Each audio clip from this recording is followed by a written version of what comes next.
Olá, olá pessoal, sejam muito bem-vindos e muito bem-vindas a mais um episódio do videocast da Transporte Moderno.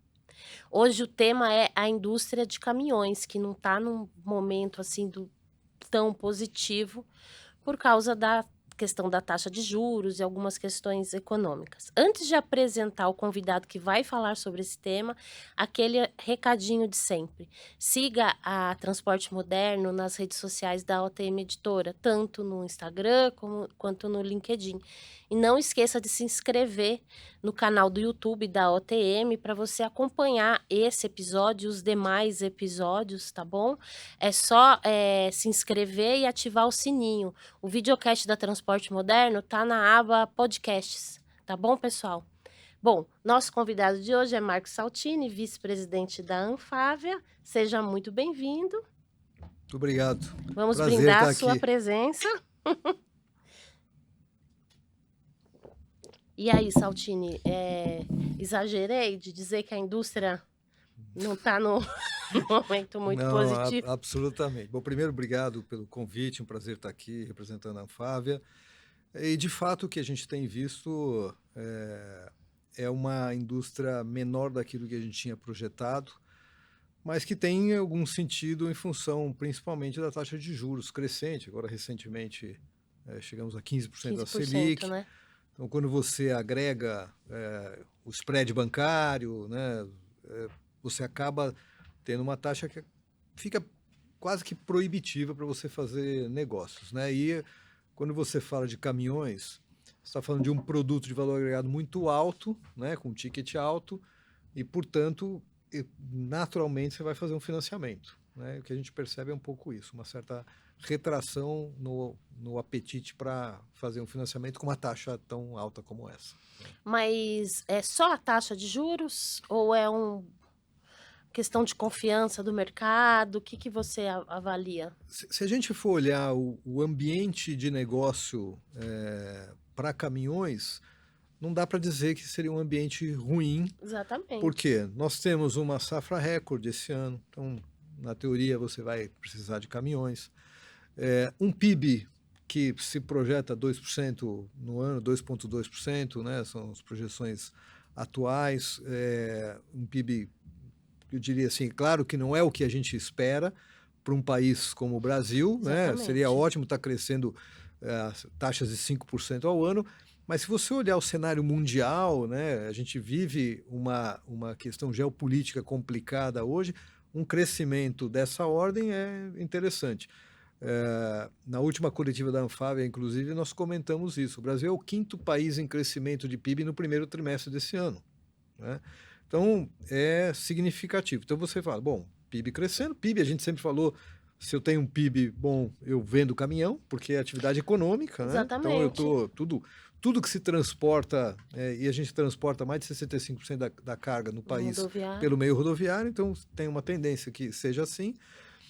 Construção civil vinha num crescente, agora também com taxa de juro maior você Acaba acaba freando, né? freando um pouco, mas você tem muitas obras contratadas, então É. você tem ainda, olhando esse ambiente de negócio, você tem indicadores que são positivos que poderiam fazer esse mercado andar. Agora, a taxa de juro realmente ela pega especificamente porque a decisão de quem vai assumir esse compromisso de financiar com uma taxa tão elevada, nós estamos falando hoje num CDC de alguma coisa como 22, 23% ao ano de juros. Então, você imagina que eu vou comprar 100 milhões em caminhões, eu vou pagar 23 milhões só de juros, Então né? aí o Isso inicia. investidor, o transportador segura um pouco a renovação, né? Ele segura, isso é natural. A gente tem percebido isso, especialmente no setor de veículos pesados, segmento pesados, né? Porque os caminhões pesados eles têm valor mais alto e a decisão hoje é eu postergo um pouco essa compra, vamos esperar os juros baixar um pouco, a taxa ficar em níveis mais adequados e aí a gente mantém ainda mais um ano, por exemplo, essa frota rodando. O que chama atenção é que, apesar da taxa de juros, você tem estamos tendo, né, uma safra recorde, que por Uhum. si só já demanda muito caminhão e por si Uhum. só fez com que a Anfávia tivesse projeções positivas no começo do ano, né? Não se imaginava que isso ia travar. Isso mostra que a gente é bem dependente de financiamento, né? Esse é mas como eu disse, como é um produto de valor elevado, é natural que você vá financiar. Se você compara, por exemplo, com automóveis, a gente teve É um diferente. período aí que as compras à vista estavam muito intensas, né? Mas isso não acontece num caminhão pesado, né? Não se compra um caminhão, normalmente você vai comprar, vai trocar a frota lá, vai comprar 20, 30 caminhões, né? Às vezes mais. Então, realmente a questão da taxa de juros, ela tem um fator preponderante aí na decisão. Além disso, você tem uma inadimplência que vem crescendo ao longo do tempo, né? E esse crescimento da inadimplência faz com que os bancos, ao se protegerem, aumentam o spread. Então, ele acaba também aumentando no final a taxa de financiamento, né? Nós temos um juro real hoje elevadíssimo, uma inflação de 5 e pouco por cento, com 15, quase 10% de juros reais. Então, realmente, a condição de financiamento ainda hoje é preponderante nessa situação de um mercado um pouco diferente do que a gente projetava para 2025. Até porque 2024 já foi um ano de recuperação. Lembrando que 2023, quando entrou o Procon VP8, Euro 6, você tem um aumento de preço de produto em função das tecnologias que foram aplicadas, e isso fez com que o ano de 2023 fosse um pouco aquém daquilo que a gente poderia ter.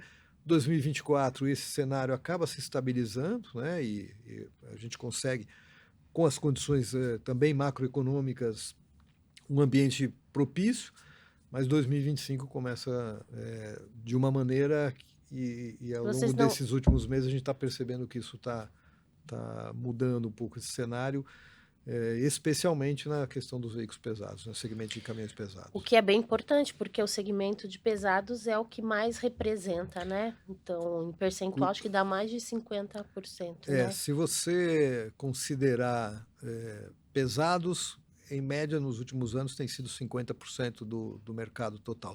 Se você agregar a eles os semipesados, nós estamos falando de 75% das vendas. E nesse período, se a gente comparar um pouco o que aconteceu, em 2021, por exemplo, no primeiro semestre de 21, os pesados respondiam por 48% das vendas.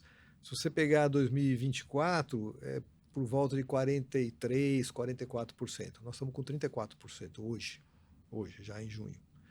Então você nota realmente uma retração desse segmento. Há algumas compensações que foram acontecendo, né? Os médios têm tido um desempenho Sim. interessante, né? Leves também. É. Então tem algum movimento. Semileve é um segmento que tem muita competição com picapes, com furgões, então é um segmento que já é menor. Mas o médio, que sempre foi o menor segmento, está se Está destacando, se né? destacando. Inclusive, se você pega os dados de vendas, você vai ver que em maio, o caminhão mais vendido não foi um extra Um extra pesado, pesado como tem sido nos últimos anos. Foi um caminhão leve, médio, na Médio. verdade. O que é Então, muito diferente, né, para o nosso cenário, que é sempre todo mês um. Isso mostra como o segmento de pesados foi impactado, né? mas o curioso é que o bom sinal seria que esse médio tivesse superado as históricas vendas de um pesado. O que está acontecendo é que o pesado que reduz, por isso ele vira o mais vendido no Exatamente. mercado, né? Eu Então, até fiz uma matéria esse é o sobre isso. ponto que De liga um sinal de atenção. alerta, que você tem que estar atento ao que está acontecendo. E claramente, todos os fabricantes se projetaram para um ano relativamente estável, que não ia ser um crescimento absurdo, a gente sabia disso, mas que fosse Seria estável. alguma coisa estável, mas um estável positivo, né? E o que a gente está vendo agora é já uma queda no mercado para esse ano, que a gente não tinha uma expectativa de acontecer.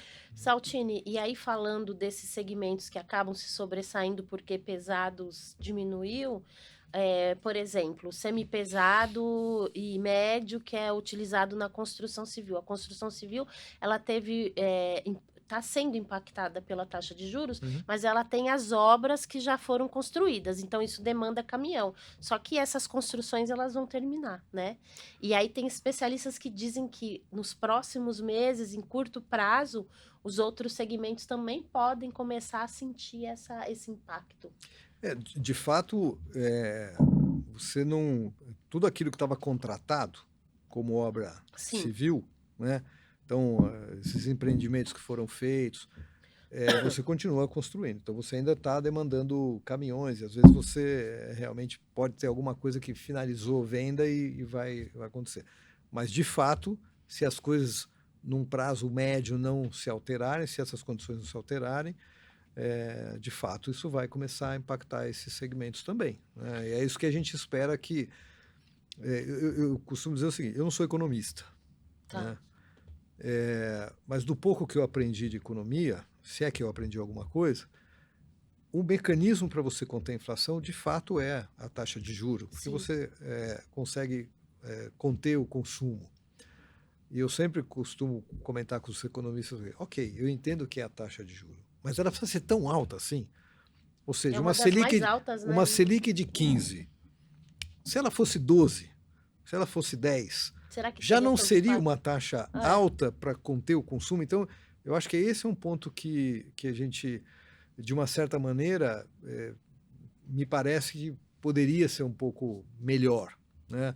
Porque, como eu disse, né, você está com um juro real hoje de quase 10%. Né? Então, de fato, talvez uma taxa alta, nós não desejaríamos, né? Acho que ninguém desejaria, mas que pudesse conter o consumo, mas não tão alta, né? Porque isso sim, realmente acaba colocando uma situação impacta complicada. bastante. Mas o que está sendo pensado sobre isso, né? Porque lá no passado, para driblar essa questão de juros, existia dentro do BNDES Finame, aquele PSI que era juro zero, enfim. Não se pensa em trazer não assim, né, juros zeros, né?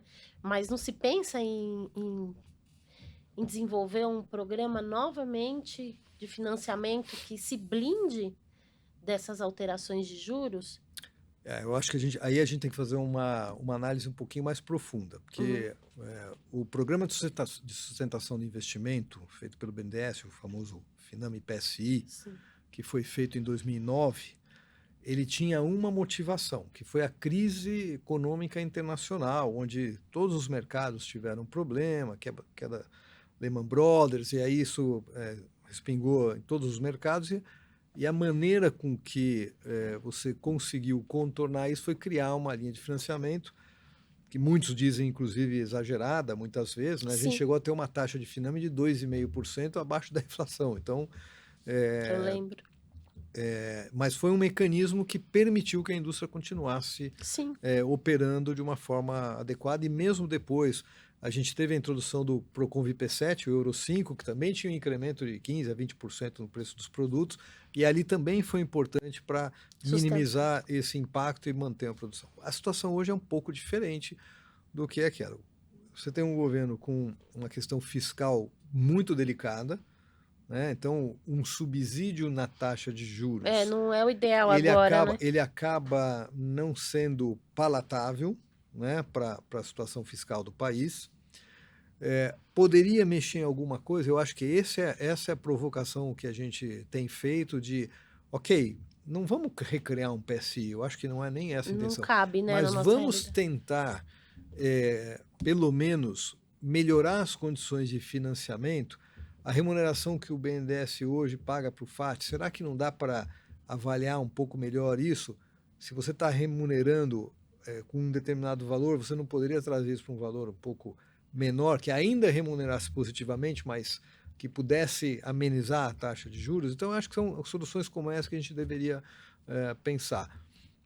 Mas Tem tem alguma conversa em andamento com o a gente governo? tem, normalmente você faz provocações, né, Sim, para fazer isso. Não tem de fato nenhuma conversa formal nesse sentido, mas a Anfávia sempre acaba provendo ao governo, especialmente o Ministério do Desenvolvimento e do Comércio, o vice-presidente ministro Alckmin, e o Ministério da Fazenda, com o ministro Haddad, as condições que estão o mercado para eles entenderem, porque é um balizador, né, da economia, de como é que está funcionando, e a gente tem sinalizado alguma necessidade de adotar alguma medida. Agora, de concreto, uma conversa concreta, nós não temos nesse sentido de falar assim, vamos melhorar as condições.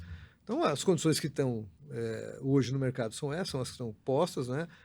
Nos preocupa e, logicamente, que você não pode também propor algumas coisas que para o país será ruim, né? É claro que eu quero uma economia robusta, um crescimento robusto do país, condições adequadas, né, da economia, de geração de renda, empregabilidade. E a gente está vendo que hoje os patamares de empregabilidade estão num nível muito importante, até pelo que a gente teve nos últimos anos, mas você não pode tomar medidas que eventualmente possam prejudicar mais ainda a condição fiscal do país. E a gente tem ciência disso, né? Mas talvez alguma coisa a gente possa construir juntos, e essa é a ideia, né, de tentar formular alguns mecanismos. A gente fala sempre, por exemplo, da renovação de frota, né? Sim. Que é um mecanismo que poderia ser colocado, e a gente vê os gastos que o governo tem com acidentes de trânsito, com saúde, na rede pública de saúde. Muitos deles em função de ou acidentado de trânsito, né? E quando você tem uma frota mais envelhecida, e não é o fato dela ser envelhecida, mas talvez não tão bem mantida, né? Ele traga uma situação de segurança pior, e mesmo as emissões, né? Que, diferente da segurança, que tem um efeito muito imediato, mas que ao longo do tempo traz também problemas. Então, os gastos que o governo tem hoje com leitos hospitalares por acidentado de trânsito poderiam ser reduzidos se tivesse uma frota um pouco mais nova. Mais né? nova. E a gente viu, né, em 2023, quando o governo fez a medida provisória 1175, que no caso específico de veículos pesados, você tinha uma obrigação de destruir um veículo com mais de 20 anos para poder adquirir um novo com desconto. A gente viu que o mecanismo funciona. Funciona né? mesmo. Ele ficou em operação por 2 meses. A medida provisória são 2 meses, né, podendo ser renovada mais 2 meses. Os primeiros 2 meses a gente tentou equacionar a questão de baixa dos veículos, como é que a gente ia fazer a captação desses veículos. Então, todas as montadoras foram atrás, fizeram parcerias com siderúrgicas para entender como fazer esse sistema. E depois, em 2 meses, se operou e teve, acho que, um resultado bastante positivo, né? Só que aí a medida provisória não foi votada, caducou e o mecanismo se perdeu. Mas mostra que dá para fazer. Eu me lembro que até engrenar demorou um pouco, e quando começou a engrenar, acabou. E aí acabou não usando todo o recurso existente, porque até entender como que ia ser essa dinâmica, porque tinha que pegar o caminhão, sucatear, desenvolver essa rede de sucateamento. Quando o setor começou a entender como funcionaria, começou a aderir, acabou. Só que aí, depois disso, a Anfávia e outras entidades afirmaram que existiam grupos de conversa para fazer com que esse programa fosse um programa perene, né? E a que pé anda? As conversas continuam, né? Aline, vamos lembrar, lá em 2013, existiam várias entidades que tinham propostas de programa de renovação de frota. A Anfávia tinha uma proposta, o Sindipeças tinha proposta, a Fenabrave tinha proposta, Sindicatos Metalúrgicos do ABC tinha proposta. Então, tinham vários segmentos da economia que tinham propostas de renovação de frota. E aí se criou uma coalizão. Por que cada um vai despender esforços individualmente? Por que a gente não se junta e tenta fazer um esforço coletivo para fazer uma proposta única? E isso vem sendo construído desde lá. Existem conversas hoje com o Ministério do Desenvolvimento, né, da formulação de um programa de renovação de frota. O grande problema, e eu acho que as demais situações foram todas equacionadas com a medida provisória 1175, Sim. captar os veículos, dar baixa. Acho que foi a iniciativa mais madura até então, né? Que deu mais certo. A gente teve uma experiência no Rio de Janeiro de 2013 a 2018, que também foi bem sucedida, mas era também o mesmo modelo. Você destrói um caminhão de mais de 20 anos, ele conseguia comprar Tira o um caminhão de caminhão. fato de Depois circulação. nós tivemos uma experiência também aqui no Porto de Santos, que foi um pouco menor, mas que também mostrou que podia operar. São situações diferentes, né, com propostas diferentes, mas com um objetivo comum que era você renovar a frota. E hoje o grande problema é o funding para fazer. Da onde vai sair esse recurso? Porque na medida provisória 1175, ele buscava parte desse recurso vindo de uma contribuição em cima do preço do diesel, né? Isso mesmo. Do litro do diesel. Com a medida provisória caducando, isso acabou. Então, você tinha um recurso previsto, mas a hora que ela acaba, esse recurso, não é que ele estava guardado numa gaveta, falou, eu usei metade dele, então tem mais metade na gaveta. Não, quando ela acaba com um dispositivo que permitiria fazer isso. Então, a busca hoje, tanto da coalizão quanto do governo, é encontrar mecanismos que permitam oferecer um funding para o programa. Eu sempre tento tomar o cuidado quando a gente fala de renovação de frota, porque parece que é uma coisa que vai explodir, vão se vender, e não é bem isso, né? A gente não tem uma estimativa que essa renovação vai acontecer, vai dobrar o número de vendas de caminhões no Brasil, não vai, né? Parte dessas vendas são vendas substitutivas, né, que já aconteceriam, mas ele encontra uma oportunidade de fazer isso, então ele acaba encontrando um mecanismo em que financeiramente para ele é melhor, e aí ele faz uma compra que ele já ia fazer, ele acaba fazendo, e uma parte é realmente de renovação. Mas não são volumes tão expressivos. Mas isso ajudaria a manter o ritmo de vendas, de você conseguir equacionar, e com um fator muito positivo, que é, de fato, a diminuição da idade média da frota, né? Com produtos mais novos, com mais tecnologia, mais seguros. Então, você poderia ter uma situação até olhando lá na frente, qualidade de vida melhor. E nessa última MP também se trouxe a solução para o autônomo ter acesso não ao caminhão zero, mas que ele possa trocar o mais antigo por um menos antigo, né? Isso eu achei bem interessante, mas teria que voltar, né? Teria que encontrar esse meio de financiamento, que não é o governo, né, nesse momento, né? Você tem que encontrar mecanismos que permitam fazer isso, né? Eu acho que a gente tem que ser criativo.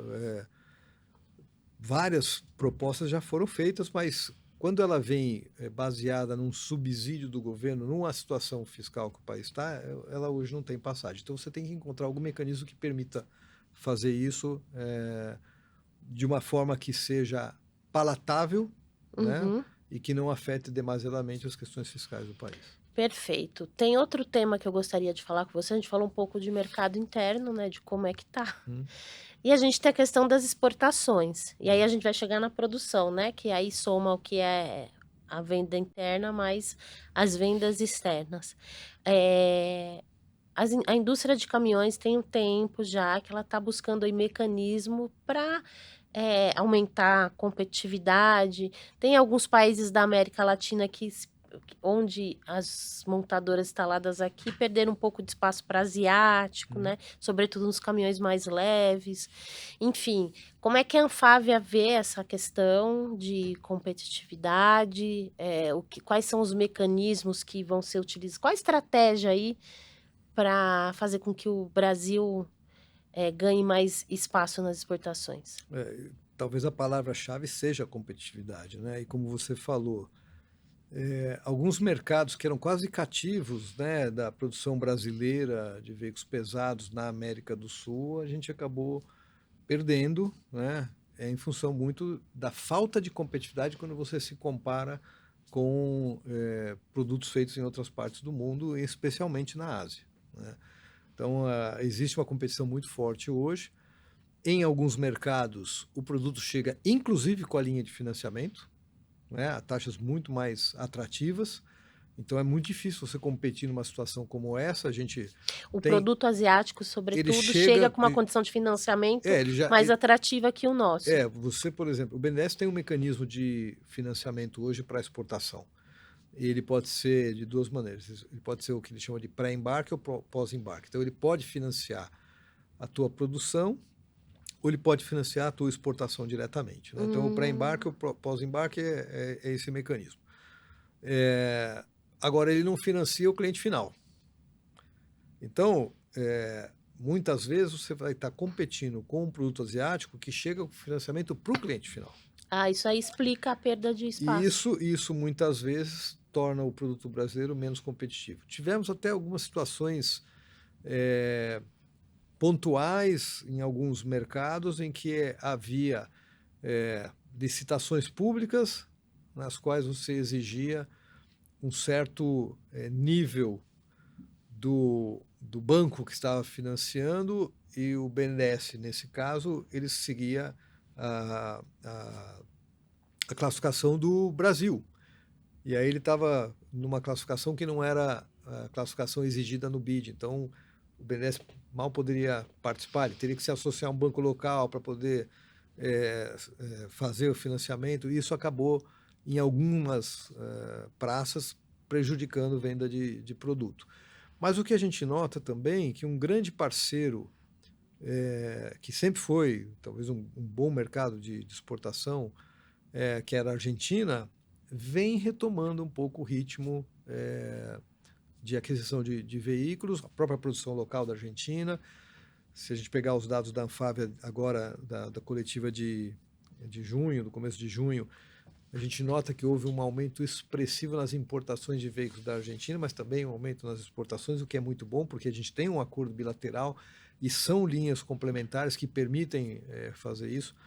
Alguns mercados menores, onde há uma queda, no caso do Peru, há uma queda nas exportações brasileiras. México, que já poderia ser um pouquinho melhor, mas também uma certa retração, até pela situação geopolítica hoje que você tem na América do Norte, né, e do próprio acordo que existe de Canadá, Estados Unidos e México. Mas, em linhas gerais, o que a gente nota realmente é que falta competitividade para o produto nacional, né?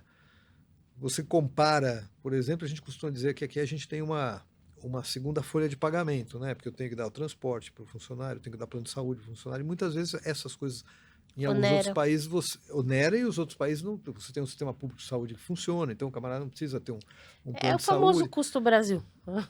Parte do custo do Brasil. Você tem questões logísticas que Sim. também atrapalham. Então, eu diria assim, esse é um ponto que precisa, de fato, ser observado. Acho que uma situação que, no médio prazo, pode melhorar é a questão da reforma tributária, né? A gente tem um sistema tributário extremamente complexo Uhum. no Brasil, então, no médio prazo, isso deve melhorar com a reforma tributária. Mas é claro que a gente passa por um período que é crítico também, que é a transição, né? Onde você continua operando com o sistema atual e já vai mudando Uhum. para o sistema novo. Então, vai ter um período aí que é bastante complexo, né? E que vai requerer alguns ajustes, mas a médio prazo isso deve melhorar.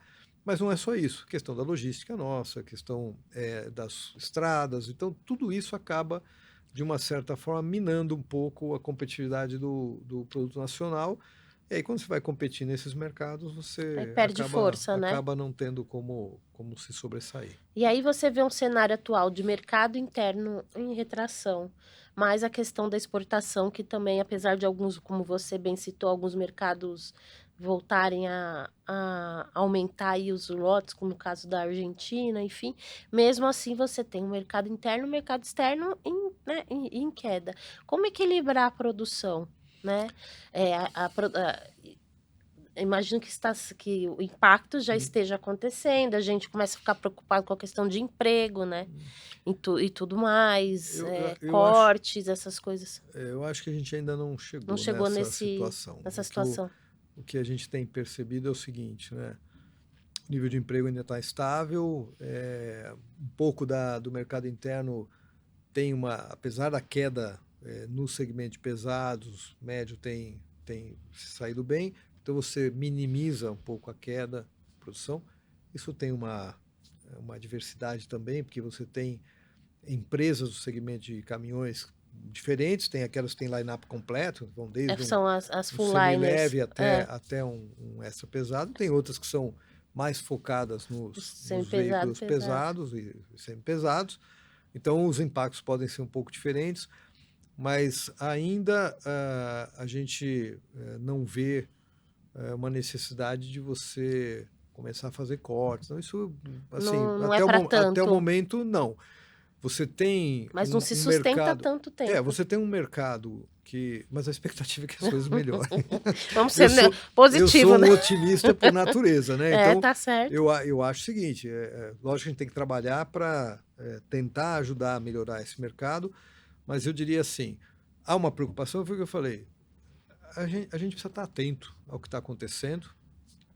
As empresas têm como fazer ajustes e buscar outras oportunidades, principalmente de compensar um pouco o mercado local com exportações, e elas têm feito isso, têm procurado fazer isso. Eu vejo alguns movimentos. Claro que em algum momento isso pode ter uma situação de menor produção, mas ainda não num nível que mudaria muito a situação. Eu acho assim... Ainda está estável. A gente não é o caso de fazer um alarde, falar, o mundo acabou, não é isso.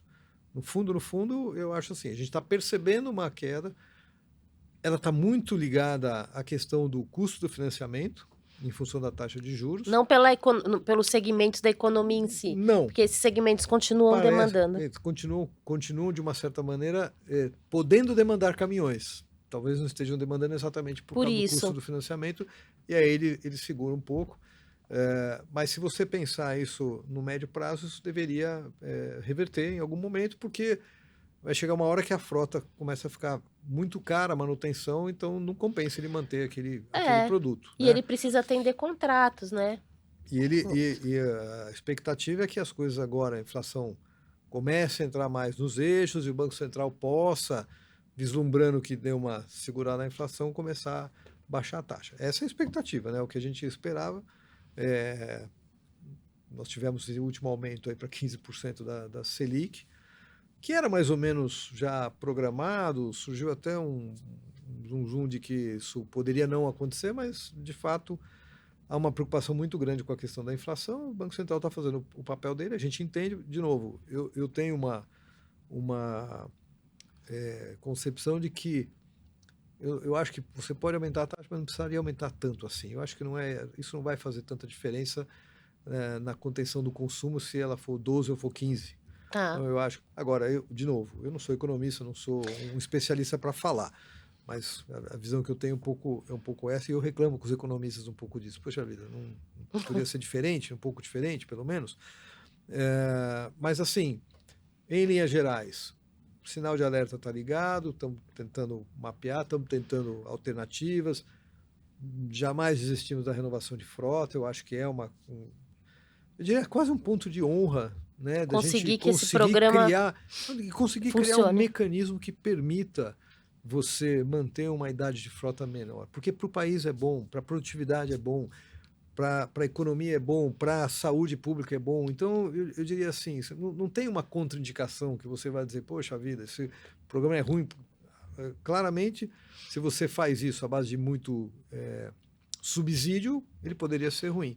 Mas não é o que está se desenhando, né? A ideia é realmente que seja um programa que se autossustente, que você possa fazer isso. E o grande entrave que a gente tem hoje é de onde a gente vai tirar o recurso para poder fazer o programa. Então, como é que a gente cria isso? Então, temos que ser criativo de saber de onde vai maneiras de fazer isso acontecer. Perfeito. E agora, para finalizar, está chegando aí a coletiva da Anfávia, que vocês vão mostrar os dados do semestre.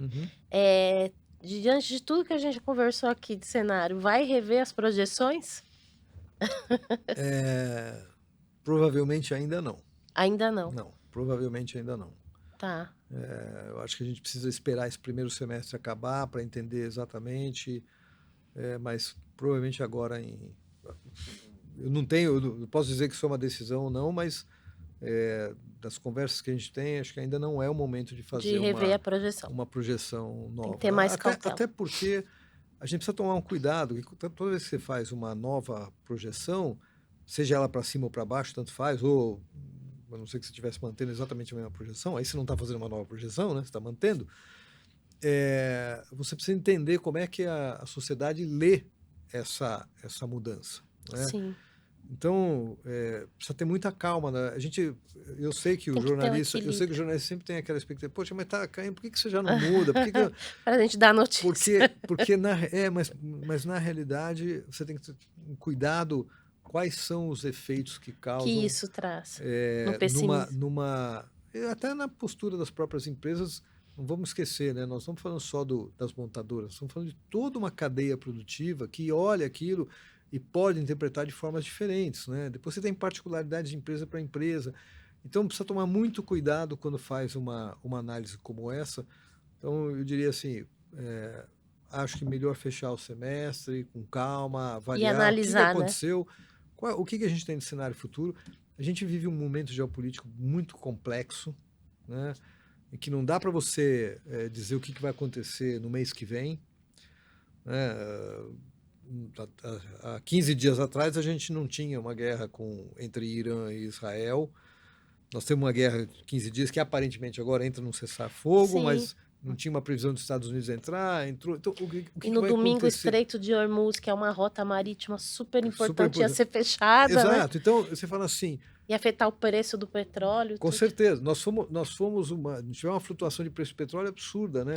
Então você fala assim, como é que você projeta alguma coisa sem ter alguns elementos que te permitam enxergar, ainda que não tanta transparência, mas enxergar um pouco o amanhã. Então eu acho que assim, o momento é muito complexo para você, de uma certa maneira, mudar a projeção, porque acendeu uma luzinha aqui, vamos olhar. Não, vamos ter calma. Acho que isso é importante para a gente. Eu sei que, de novo, o jornalista quer Sim, mas entender, porque, é. logicamente, ele está transmitindo, esse é o papel de vocês, e que é fundamental de transmitir exatamente a informação o mais precisa possível, mas eu acho que ainda não é o momento, a gente deveria aguardar um pouquinho mais para... A palavra é cautela, né? A palavra atenção, eu diria assim, atenção. A cautela vem dessa atenção para não dar nenhum passo errado que não precisasse ser dado. Então é assim, vamos analisar com calma. Logicamente a gente tem responsabilidade sobre aquilo que a gente está fazendo. A Anfávia ela tem que se posicionar perante a sociedade, perante o governo e os seus associados de uma maneira clara. Então tudo ali precisa ser muito bem discutido para que a gente tome medidas que sejam efetivamente aquelas que o setor precisa e que tenha a resposta que a gente espera. Bom, vamos aguardar, e eu agradeço muito a sua participação. A gente poderia continuar aqui falando, porque tem outros temas que não deu tempo, mas já deixo aqui o convite para você voltar mais para o fim do ano para a gente analisar esse mercado novamente. Tá bom. Tá bom? Tá, convite aceito. Muito obrigada. Eu agradeço. E até a próxima, Saltini. Pessoal, muito obrigada pela audiência. O tema de hoje, desse episódio, foi o atual cenário do mercado de caminhões. Vou deixar novamente o recadinho para vocês seguirem a OTM nas redes sociais, a Transporte Moderno nas redes sociais da OTM, tanto no Instagram quanto no LinkedIn. Ali você encontra todos os conteúdos compartilhados dos portais de notícias, todas as informações necessárias para você entender os rumos aí do transporte brasileiro, ok? E não se esqueçam de inscrever no canal do YouTube da OTM Editora, tá bom? Para vocês acompanharem os nossos episódios, esses e os próximos. Até a próxima, pessoal!